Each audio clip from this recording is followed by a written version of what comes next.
에, 오늘은 열왕기 이제 마지막 시간으로 절망 속에서 소망의 노래를 이라는 제목으로 말씀을 나누려고 합니다. 열왕기는 솔로몬의 이야기로부터 시작해서 북이스라엘과 남유다로 나뉘는 과정, 또 북이스라엘의 빠른 멸망, 남유다의 멸망까지 기록을 하고 있죠. 저희가 10번이라는 시간을 통해서 이것을 쭉 다 봤어요.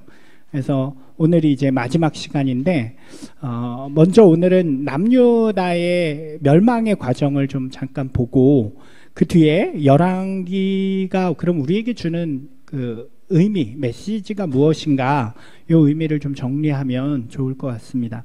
남유다는 히스기야와 므낫세의 시대를 지나면서 급격하게 멸망의 길로 들어가게 됩니다. 지난주에 우리가 본 것처럼 요시야라는 선왕이 나타나서 마지막 개혁을 통해서 그 멸망으로 가는 그 시대를 좀 붙들려고 노력을 하잖아요. 하지만 그건 잠시뿐입니다. 결국 유다는 멸망의 시간으로 가게 됩니다. 그러니까 요시야는 매우 훌륭한 왕이었어요. 우리가 지난주에 기억해 보면 요시야에 대한 평가 혹시 기억하시나요? 그가 다윗의 길로 가고 좌우로 치우치지 아니하였다, 이렇게 이야기를 하죠. 오늘 읽은 말씀에서는 더 그를 굉장히 선대하면서 또 표현하는 것을 볼 수 있습니다. 그러니까 다윗의 길로 간 왕이었고 율법책을 발견해서 그대로 지키려고 한 유일한 왕이 바로 요시야라는 왕이었습니다. 근데 안타까운 것은 그가 매우 젊은 나이에 죽음을 맞이했다는 거예요.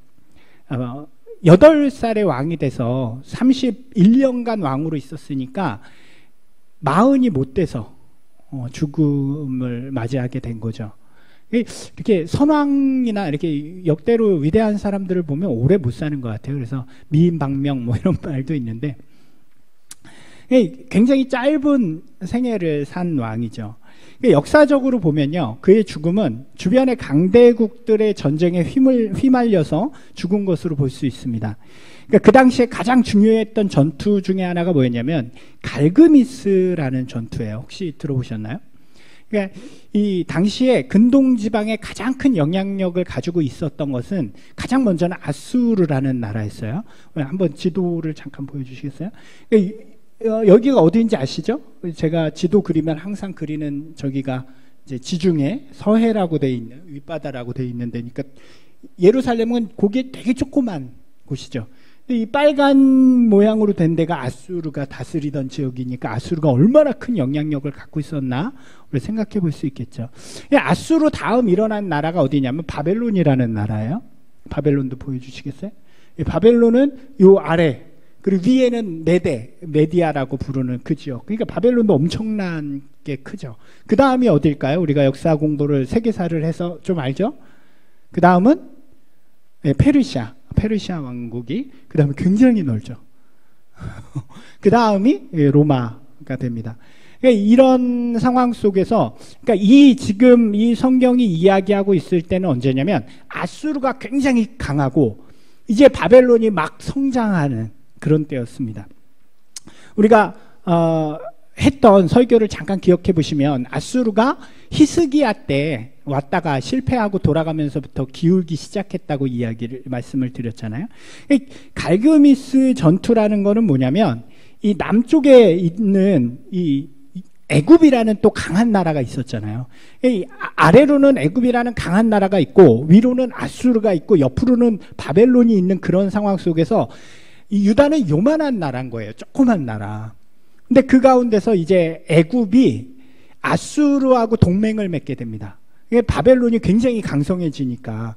그래서 갈그미스라는 곳에서 아수르 대 애굽, 그 다음에 바벨론 이렇게 전투를 하게 되는 전쟁이 갈그미스 전투고, 이 갈그미스에서 바벨론이 큰 대승을 하면서부터 이 아수르와 애굽은 영향력이 싹 사라지는 그런 딱 중심에 있는 이야기가 이 요시야부터 멸망 때까지의 이야기라고 생각하시면 될 것 같아요.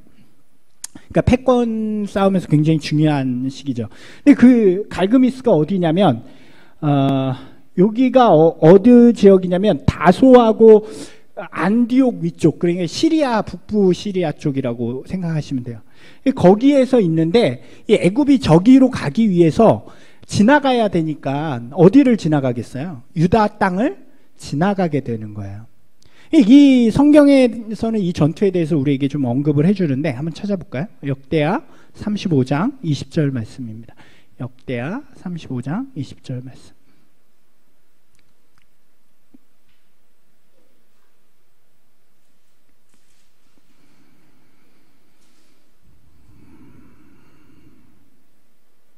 찾으셨나요? 춥나요? 추우면 에어컨을 조금 끌까요? 네. 추우면 말씀을 하세요. 또 더우면 또 말씀을 하세요. 찾으셨으면 읽겠습니다. 역대하 35장 20절 시작. 이 모든 일 후 곧 요시아가 성전을 정돈하기를 마친 후에 애굽 왕 느고가 유브라데가에 갈그미스를 치러 올라왔으므로 요시아가 나가서 방배하였더니, 이렇게 이야기를 합니다. 그러니까 당시에 애굽 왕이 느고라는 사람인데 이 사람이 갈그미스 전투에 참여하기 위해서 유다를 지나가게 되는 거죠. 이 요시아가 그냥 통과시켜줬으면 너무 좋은데 이 요시아가 당시에 친바벨론 쪽에 있었던 것 같아요. 그래서 이 애굽이 지나가는 것을 막습니다. 그게 어디냐면 무기또라는 곳이에요. 이 무기또는 나중에 요한계시록에서 다시 등장합니다. 이 무기또에 이 가서 막으니까 애굽 왕이 이야기하는 거예요. 너희 우리를 왜 막냐? 우리 그냥 너희 안 건드릴 테니까 우리를 그냥 통과하게 놔둬달라 이야기를 합니다. 그랬더니 이 요시아가 변장을 하고 거기를 막아요. 그랬다가 활에 맞아가지고 젊은 나이에 그냥 요절을 하게 되는 이야기가 등장을 합니다. 그리고 요시아의 죽음과 함께 유다 왕국은 완전히 멸망의 길로 가기 시작을 합니다. 요시아가 죽은 이후에 왕이 되는 인물이 4명인데 그 중에 3명이 요시아의 아들이에요. 그러니까 요시아가 죽고 한 22년 정도 지나서 그냥 나라가 멸망하게 됩니다. 오늘 나눠드린 그 찬양 종이에 보면 뒷부분에 또 제가 왕의 이름을 넣어놨으니까요. 왕 이름이 헷갈리니까 그걸 펴놓고 보시면서 오늘 이야기를 함께 나누면 좋을 것 같습니다. 이제 가장 먼저 요시아 이후에 왕이 된 인물이 누구냐면 여호야하스라는 인물이에요. 어렵죠? 한번 같이 해볼까요? 여호야하스, 그죠? 근데 요시아가 애굽 왕 느고와 전투에서 죽게 돼요. 그리고 난 후에 죽으니까 나라에서는 왕을 세워야 되잖아요. 그래서 신하들이 그의 아들인 여호야하스를 왕위에 오르게 됩니다. 근데 이 여호야하스는 정말로 짧은 기간 왕위에 머물게 돼요. 단 3개월 만에 왕위에서 내려오게 되는데 그게 뭐냐면 애굽 왕 느고가 이 여호야하스를 끌어내리게 되는 장면이 성경에 이야기하게 됩니다. 이 과정이 좀 재밌어요. 그러니까 우리가 좀 제가 각색을 해서 마치 우리나라의 권력 투쟁인 것처럼 좀 정리해서 말씀을 드릴게요. 그러니까 요시아에게 매우 많은 아들이 있었는데 그 아들들 사이에 권력 다툼이 있었던 거예요. 그리고 그 아들들끼리는 엄마가 또 다 달라요.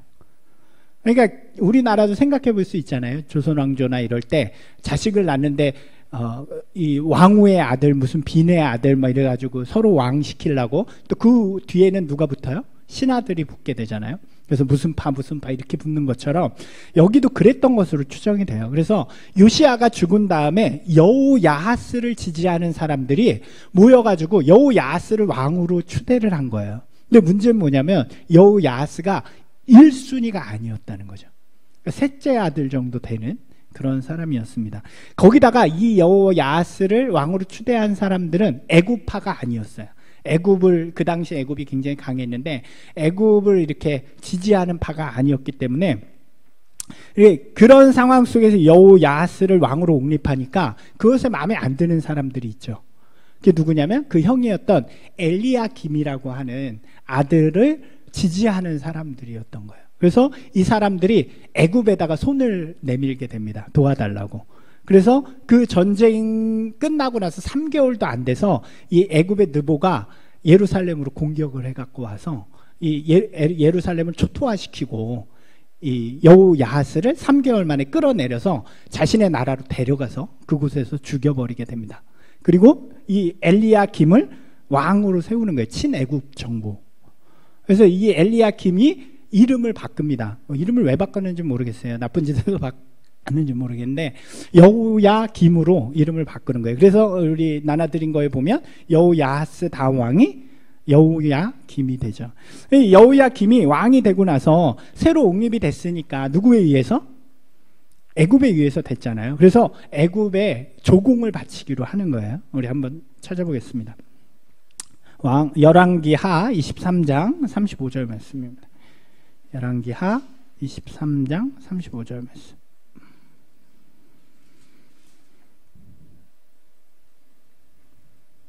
찾으셨나요? 읽어볼까요?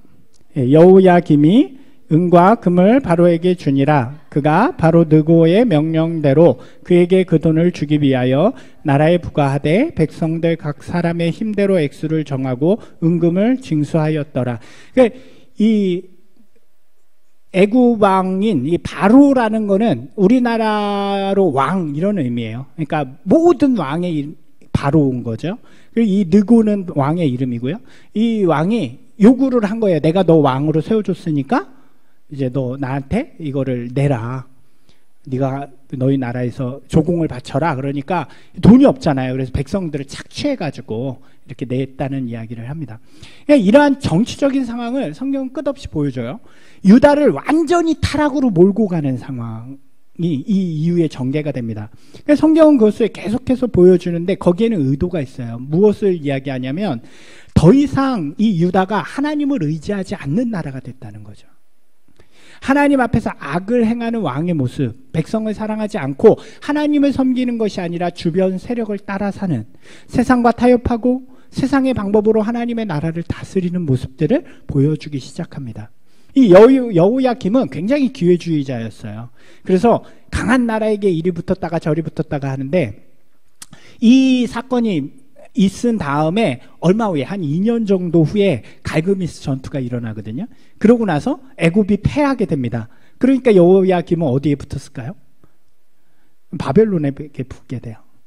바로 바벨론에게 붙게 되는데 재밌는 거는 그렇게 바벨론을 섬기다가 3년 만에 갑자기 돌아서게 됩니다. 이유는 나와 있지 않아요. 그거는 이유를 추측할 어떤 것도 나와 있지 않은데 한번 볼까요? 열왕기하 24장 1절 말씀입니다.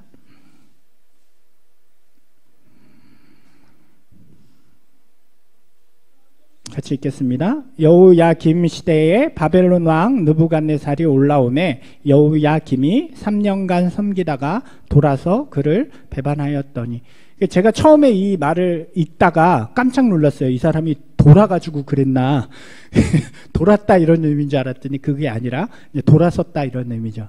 저만 헷갈렸나요? 근데 그렇게 해석해도 될 것 같아요. 이 조그만 나라에서 아까 봤잖아요. 바벨론의 크기를. 그 바벨론한테 돌아가지고 돌아서는 그런 일이 일어난 거죠. 근데 성경은 이것을 굉장히 의미 있게 기록합니다. 그러니까 하나님께서 행하셨다고 이야기를 해요. 하나님께서 그의 마음을 강팍하게 하셨다. 그의 마음을 교만하게 하셔서 아주 상식적으로는 할 수 없는 선택을 하게 만드신 거예요. 왜요? 그 악한 일 때문이라고 이야기하는데 그 일을 통해서 바벨론에 의해서 멸망당하도록 만드셨다는 거죠. 결국 여호야김은 길가미스의 전투의 영웅인 바벨론 왕 느부갓네살에 의해서 비참한 모습으로 바벨론으로 끌려가게 됩니다. 그리고 그의 아들인 여호야긴이라는 또 인물이 8살의 나이로 왕이 돼요. 근데 이 어린 나이에 왕이 되지만 또 똑같이 3개월 만에 바벨론으로 잡혀가게 되고 친바벨론 정부인 시드기야, 마지막 왕이죠. 한번 해볼까요? 시드기야를 왕으로 세우게 됩니다. 이 요시아의 어린 아들이었어요. 그러니까 한 넷째쯤 되는 그런 어린 아이들인 시드기야를 왕으로 세우게 됩니다. 그리고 성경은 이렇게 기록해요. 그도 그의 형 여호야김처럼 하나님께서 그를 교만하게 하셨다. 그래서 바벨론과 대적하게 만듭니다. 결국 이 시드기야는 정말 비참하게 죽임을 당하게 되죠. 시드기야가 왕이 되고 9년째 되던 해 바벨론이 공격을 해갖고 와서 예루살렘을 완전히 둘러싸게 됩니다. 그 당시의 비참한 상황을 예레미야가 잘 기록해내고 있는데 1년 반 동안에 그렇게 완전히 포위를 하고 아무도 못 나가게 만드는 거예요. 뭐가 가장 문제가 됐을까요? 1년 반 동안 포위를 당하면 성이 음식이 가장 문제가 됐겠죠. 그러니까 얼마나 그 당시를 기록한 걸 보면 굶어 죽는 사람들이 있고 이 자식과 여자들을 잡아먹었다라는 기록까지 있을 정도로 굉장히 비참한 모습을 가지다가 결국 11년째 되던 해에 예루살렘 성전이 완전히 무너지게 됩니다. 그리고 시드기야는 두 눈을 뽑히고 쇠사슬에 묶여서 바벨론으로 끌려가는 그런 상황에 처하게 됩니다. 이게 기원전 586년 비로소 이 땅에서 보이는 하나님의 나라 유다 왕국이 망하게 되는 이야기입니다. 이러면서 이제 열왕기의 이야기, 역대기의 이야기가 끝나는 거예요. 자, 우리가 역사적인 관점으로 보면 요시야를 비롯한 이런 왕들의 죽음, 또 유다의 멸망을 주변 강국들의 정세 때문이라고 이야기할 수 있잖아요. 그죠? 주변이 이래서 그 당시에 이 세상이 강해서라고 이야기할 수 있죠. 북쪽엔 아수르, 옆쪽엔 바벨론, 또 그리고 남쪽에는 애국과 같은 그런 나라들. 유다와는 비교할 수 없는 큰 나라들이고 그 나라들이 어떻게 하느냐에 따라서 유다의 운명이 좌우됐다고 볼 수 있는 거죠. 그런데 이게 세상적인 관점이에요.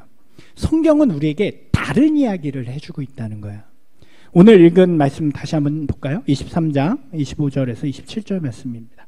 열왕기하 23장 25절 27절 말씀 같이 읽어보겠습니다. 요시아와 같이 마음을 다하고 뜻을 다하며 힘을 다하여 모세의 모든 율법에 따라 여호와께로 돌이킨 왕은 요시아 전에도 없었고 후에도 그와 같은 자가 없더라. 그 다음에 그러나 여호와께서 유다를 향하여 내리신 그 크게 타오르는 진노를 돌이키지 아니하였으니 이는 므낫세가 여호와를 경노하게 한 그 모든 경노 때문이라. 여호와께서 이르시되 내가 이스라엘을 물리친 것 같이 유다도 내 앞에서 물리치며 내가 택한 이 성 예루살렘과 내 이름을 거기에 두리라 한 이 성전을 버리리라 하셨더라 이야기하죠. 성경은 유다의 멸망의 원인을 주변 강국의 정세에서 찾고 있지 않은 거예요. 오히려 그들은 유다를 심판하시는 하나님의 도구로 사용되어졌다고 이야기를 하고 있죠. 진짜 이유는 뭐라고 이야기해요? 작게는 므낫세의 죄, 크게는 이스라엘, 유다의 왕들의 죄와 이 백성들의 죄 때문이라고 이야기를 합니다. 우리가 많이 계속해서 본 것처럼 열왕기의 기록들을 잘 살펴보면요, 이 성경은 이 나라의 흥망성쇠에 대해서 관심이 없어요. 그죠? 이 왕이 어떻게 해가지고 이 나라가 어떻게 됐다 이런 거에 관심이 없습니다. 성경이 주목하고 있는 건 뭔가요? 우리가 계속 봤으니까 이렇게 기억나실 거 아니에요. 이 왕들이 하나님 앞에 어떤 왕들이었는가를 이야기해줘요. 그러니까 그들이 땅을 얼마나 가졌고 얼마나 강했고 얼마나 부유했나 이런 것들은 기록하지 않습니다. 오직 그들이 하나님 보시기에 어떤 왕이었는가를 기록하고 있다는 거예요. 그러니까 이 기록들은 왕들의 업적이나 일을 기록한 것이 아니라 그들의 믿음을 기록한 신앙일기 같은 거예요. 그리고 결국 이 왕들은 그들의 신앙 속에서 실패했기 때문에 멸망의 길을 갈 수밖에 없다고 성경은 우리에게 이야기해주고 있다는 사실이죠. 열왕기에서 분명하게 이야기하고 있는 것은 무엇인가요? 하나님의 나라의 가장 중요한 것, 하나님 나라 백성의 가장 중요한 것은 바로 세상이나 뭐 이런 게 아니라 하나님과의 관계라고 이야기해주고 있는 거예요. 그거를 이 글을 읽는 독자에게 너무 강력하게 이야기하고 있는 것입니다. 여러분, 이 글이 언제 쓰여졌을까요? 이 열왕기가 언제 쓰여졌을까요? 대체적으로 학자들이 예상하는 시기가 언제냐면 포로기에서 돌아올 때, 한 70년, 80년 지나서 포로기에서 돌아오는 그 시기에 쓰여졌을 거라고 추정이 돼요. 자, 우리가 성경을 읽을 때 유념해서 보아야 하는 것이 이 성경의 기록 시기하고 누가 누구에게 썼나예요. 누가 읽기 위해서 썼는가. 열왕기를 우리나라의 조선왕조실록같이 생각하면 안 됩니다. 조선왕조실록은 그 당시에 있었던 기록을 그냥 기록해놔서 역사를 남기는 거예요. 그런데 이 열왕기는 그게 아니에요. 포로 귀환 시대에 나중에 기록했는데 왜 기록을 하냐면 나라를 잃었어요. 그래서 우리가 잡혀갔단 말이에요. 그랬다가 풀려줘가지고 다시 나라를 만들기 위해 우리의 땅으로 가는 그 시기예요. 그때 이전의 왕국의 이야기를 다시 기록하는 거예요. 왜요? 거기에 가장 중요한 게 기록하는 게 뭐예요? 바로 우리 왕들이 하나님과 어떤 관계를 갖고 있었는가? 왜 망했는가? 우리는 왜 망할 수밖에 없었는가? 우리는 왜 포로가 될 수밖에 없었는가를 기록했다는 거예요. 다윗과 하나님이 영원한 등불이 되어주시겠다고 약속을 분명히 했는데 왜 하나님께서 우리를 멸망하도록 남겨두셨을까? 이방인이 포로가 되도록 하셨을까? 그리고 그 이유를 뭐라고 이야기해요? 우리의 왕들이 여호와 보시기에 악을 행하였기 때문이다. 오늘 뒤에 말씀 한번 더 보시겠어요? 주보에 있는 말씀 보세요. 이 대표적인 말씀인데 이 뒤에 이 이야기가 계속 나오죠. 세 번째 줄만 한번 읽어볼게요. 그가 여호와 김의 모든 행위를 따라 여호와 보시기에 악을 행하였더라. 다른 데를 우리가 뭐 굳이 안 찾아봐도 그 왕이 여호와 보시기에 악을 행하였더라.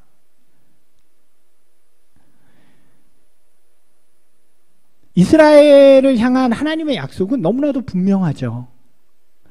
하나님은 이 아브라함을 통해 이스라엘과 언약을 맺으시고 특별히 이 출애굽 시기에 이스라엘과 분명한 언약을 맺으십니다. 약속하시는 거죠. 그 약속이 모태가 되잖아요. 한번 찾아볼까요? 출애굽기 19장 5절에서 6절 말씀입니다.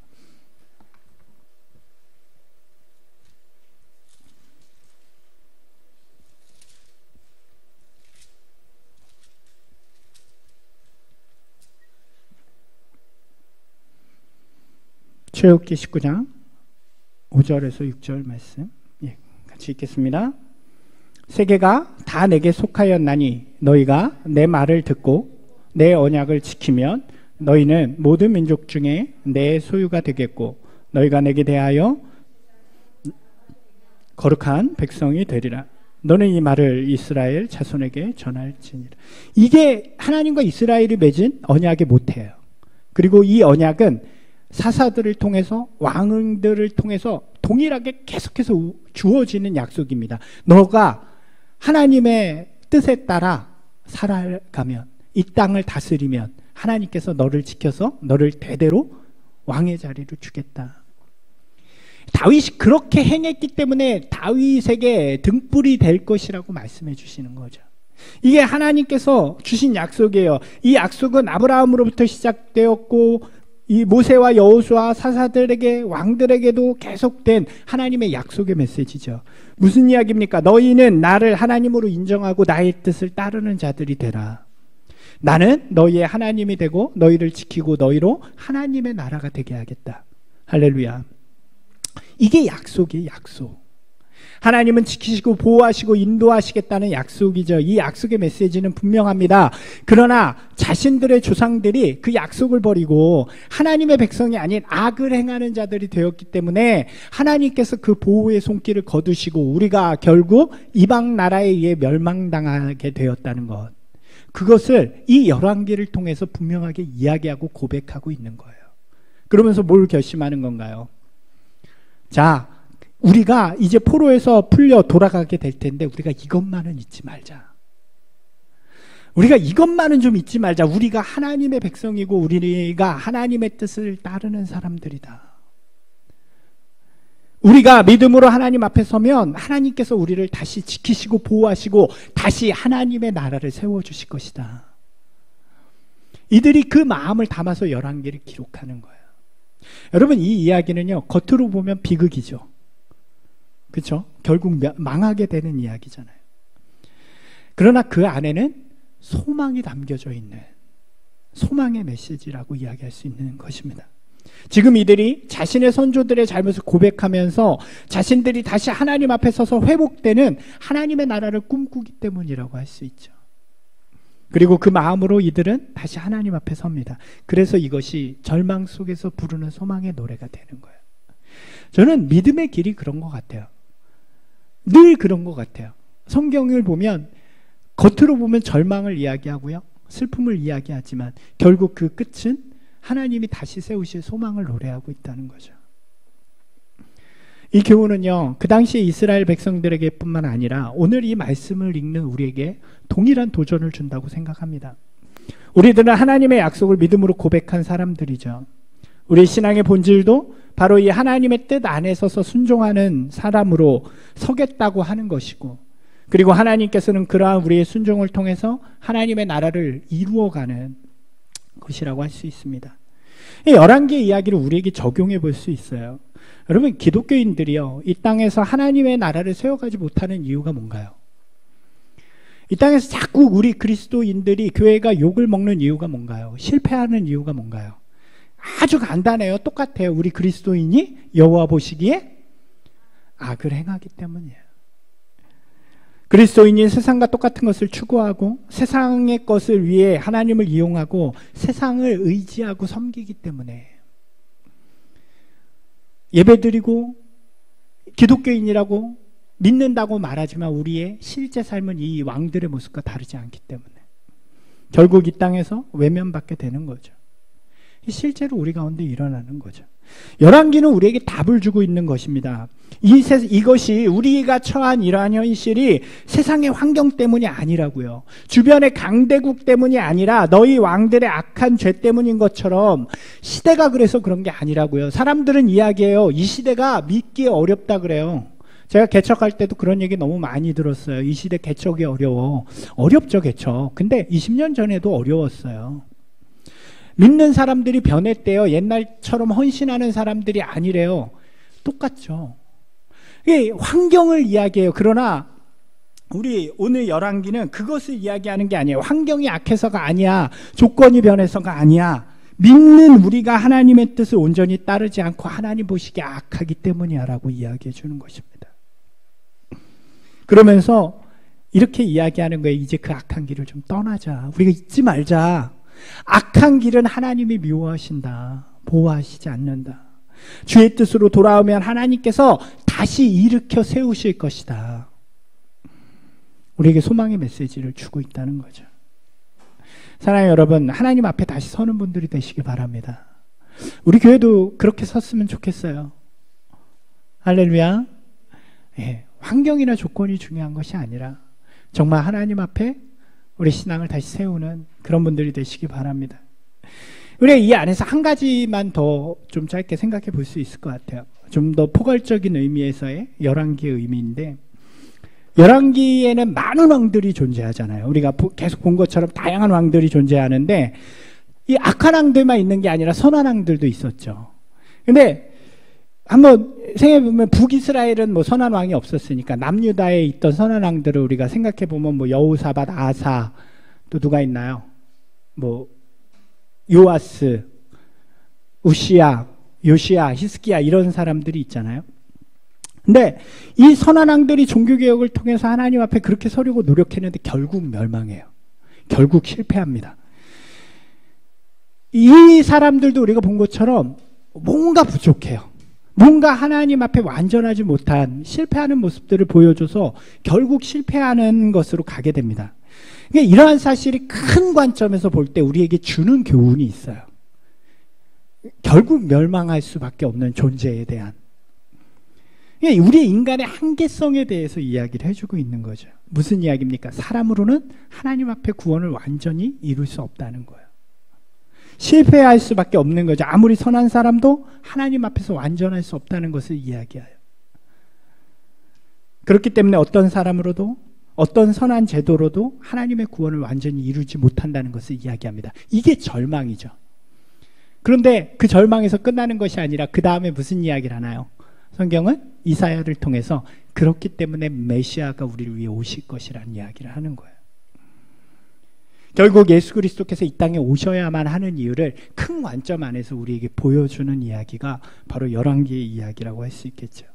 그렇죠? 우리의 모습으로는 완전하지 못하잖아요. 그래서 성경은 이야기하죠. 의인은 없나니 하나도 없다. 하나님 앞에 의인이 없기 때문에 예수님, 하나님의 아들이신 예수님께서 오실 수밖에 없다라는 이야기를 이야기해 줍니다. 그리고 오늘 이 글을 읽는 모든 독자에게 이야기하는 거예요. 하나님이 세상을 이처럼 사랑하사 그의 독생자를 주셨으니 이는 그를 믿는 자마다 멸망치 않고 영생을 얻게 하려 하심이라. 우리는 부족해도 완전하신 예수님께서 이루실 것이라는 확신을 주시는 거죠. 그죠? 오직 예수 그리스도로 말미암아 우리가 하나님 앞에 서게 되고 우리의 연약한 순종이 완성되는 줄로 믿습니다. 우리는 하나님 앞에 나아가도 여전히 연약해요. 결단해도. 그렇잖아요. 오늘 여러분이 은혜 받고 나가서 결단해도 한 주간 살고 나면 나 연약해 느끼게 되죠. 그때 다시 와서 예수 그리스도의 은혜를 힘는 거예요. 그래서 조금 성장해서 그 다음엔 다시 노력하게 되고 예수님이 우리의 부족함을 다시 주님 앞에 세워주시는 분이 되는 거죠. 그리고 결국 마지막 그 순간에 우리를 하나님의 자녀로 인쳐주시는 분도 예수 그리스도이십니다. 그래서 성경은 이야기하는 거예요. 예수님이 우리의 구원자요, 우리의 견인자요, 우리의 심판자라고 이야기하시는 거예요. 한번 따라서 해볼까요? 예수님은 우리의 구원자요, 견인자요, 심판자이시다. 우리의 믿음은 예수님과 함께 가는 거죠. 우리의 진짜 왕이 누구다? 예수님이다라는 것을 이 열왕기 성경은 크게 우리에게 이야기해 준다고 할 수 있는 것입니다. 오늘 우리가 이 열왕기를 통해 고백했으면 좋겠어요. 주님, 저는 부족합니다. 한번 하실까요? 주님, 저는 부족합니다. 그래서 주님이 필요합니다.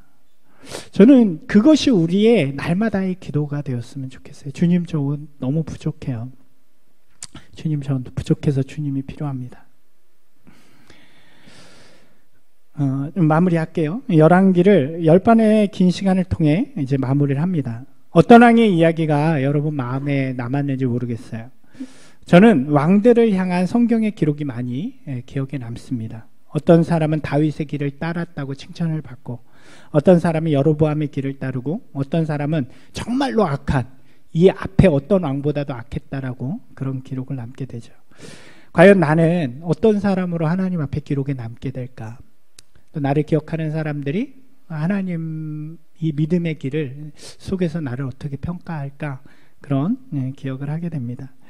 이스라엘의 멸망이라는 시간이 끝이 아니라 소망이 된 것처럼 오늘 우리의 모습이 좀 어렵고 힘들고 부족해 보이더라도 그것이 끝이 아니다. 우리를 향하여 말씀해 주시는, 지속적으로 사랑의 손길로 말씀해 주시는 그 소망의 노래를 듣는 귀한 저와 여러분이 되시기를 주님의 이름으로 축원합니다.